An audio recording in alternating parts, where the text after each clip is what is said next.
Madam. எல்லாருமே நீங்க இங்க இருக்கிற எல்லா ஆர்டிஸ்டையும் பார்க்கும்போது அந்த ராம் சார்லாம் பார்க்கறது கடந்து கொஞ்ச நேரத்துக்கு அப்புறம் நீங்க உங்களை பார்க்க ஆரம்பிச்சுவீங்க.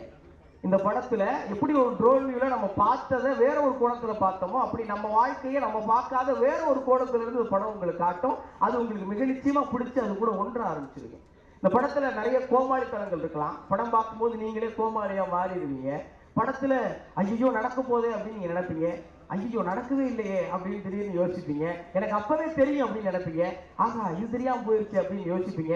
படத்துல ஒரு மைனா, எம்பரர், குருவி, படத்துல இருக்கிற அம்மா, அப்பா, தாத்தா, பாட்டி, இப்படி அங்கங்க இருக்கிற எல்லா கதாபாத்திரங்களும் உங்க வாழ்க்கையில நீங்க பார்த்த மனிதர்கள் ரிலேட் பண்ணி தப்பு பண்ணிட்டோமோ அப்படின்னு யோசிக்க வைக்கும்.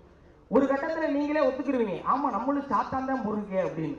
அப்புறம் மனசுக்குள்ள பரவாயில்ல சாத்தானா தான் நமக்குள்ளே சில தேவதை இருக்கு அப்படின்னு நீங்க சிரிக்க ஆரம்பிப்பீங்க. இந்த படம் கடைசியா உங்களை நிறைய சிரிக்க வைக்கும்.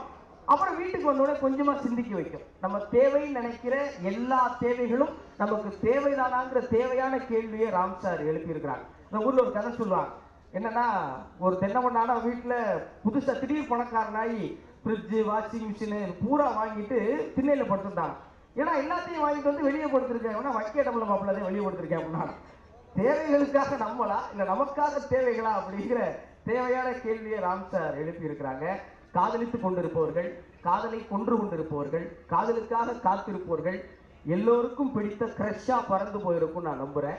கல்யாணம் ஆகி 10 வருடம் ஆனவங்க, அதை நெருங்க இருக்கிறவங்க, கல்யாணம் ஆகாதவங்க, ஆக போறவங்க, எனக்கெல்லாம் கல்யாணம் ஆகுமா அப்படின்னு ஏங்குறவங்க, எனக்கெல்லாம் கல்யாணம் வேணான்னு எதிர்க்கிறவங்க எல்லாருடைய திருமண அழைப்புகளையும் நீங்க ராம் சாருக்கு அனுப்பாத போதிலும் அவருடைய திருமண பரிசு உங்க எல்லாருக்கும் ஜூலை 4ஆம் தேதி வரப்போகுது. அந்த திருமண பரிசை பெற்று உங்க வாழ்க்கையை இன்னும் இன்பமயமா நீங்க மாத்துறதுக்கு என்னுடைய வாழ்த்துகள். அந்த பரிசை வாங்கிட்டு வெளியே வரும்போது என்னை மாதிரி பரிதாம ஒரு தம்பி மைக்கும் கேமரா வச்சுட்டு இருப்பேன். அவர்கிட்ட உங்க ரிட்டன் கிஃப்டான அந்த கமெண்ட்ஸை மறக்காம சொல்லிடுங்க. ஜூலை 4 உங்க வாழ்க்கை இன்னும் இன்பமாயிட்டு அப்படியே அந்த குடும்பத்தை கூட்டிட்டு 3 BHK குடி போகிற முடிஞ்சா உங்க எல்லாரும் என்னுடைய நன்றி.